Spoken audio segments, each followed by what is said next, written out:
তেলেগু অভিনেতা পাবন কল্যাণের নতুন ছবি দ্য কোয়ালহেমোজি মুক্তি পেয়েছে বৃহস্পতিবার। মুক্তির আগে যথারীতি হয়েছে প্রচারণা, কিন্তু গণমাধ্যম কিংবা সামাজিক মাধ্যমে ছবিটি নিয়ে তেমন চর্চা দেখা যায়নি। অথচ মুক্তির প্রথম দিনে রীতিমতো ইতিহাস গড়েছে এটি। মুক্তির প্রথম দিনেই আয় করেছে 155 কোটি টাকা, যা পবনের কেরিয়ার তো বটেই, বছরের সর্বোচ্চ ওপেনিং ডে কালেকশন। এক প্রতিবেদনে জানিয়েছে চলতি বছর তেলেগু ভাষার বেশ কিছু আলোচিত সিনেমা মুক্তি পেয়েছে। মুক্তির প্রথম দিনে সবচেয়ে বেশি আয় করা সিনেমার তালিকার শীর্ষে ছিল রামচরণের গেম চেঞ্জার। এটি আয় করেছিল 186 কোটি টাকা।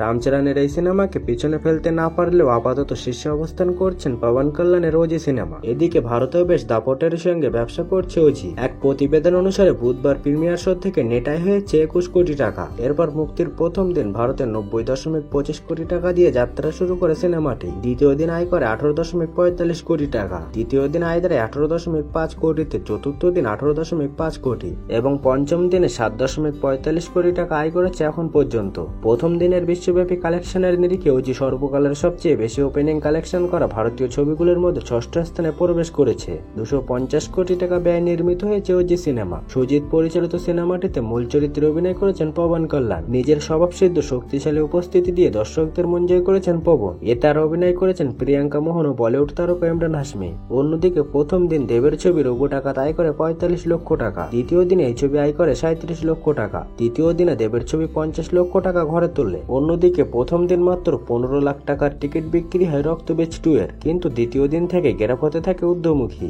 রক্তবীজ 2 দ্বিতীয় দিনে বক্স অফিসে 24 লক্ষ টাকা এবং তৃতীয় দিনে 34 লক্ষ টাকা আয় করে। চতুর্থ দিনে দেবের ছবি অনেকটা আয় বাড়িয়ে প্রথম দিনের আয়কেও ছাপিয়ে গিয়েছে। চতুর্থ দিন প্রায় 63 লক্ষ টাকার টিকিট বিক্রি হয়েছে। অন্যদিকে রক্তবীজ 2 ঊর্ধ্বমুখী, তবে তৃতীয় দিনের থেকে চতুর্থ দিনে খুব সামান্যই আয় বেড়েছে শিবপ্রসাদ মুখোপাধ্যায় ও নন্দিতা রায় রক্তবীজ 2 এর। রক্তবীজ 2 চতুর্থ দিনে বক্স অফিসে 38 লক্ষ টাকা আয় করেছে।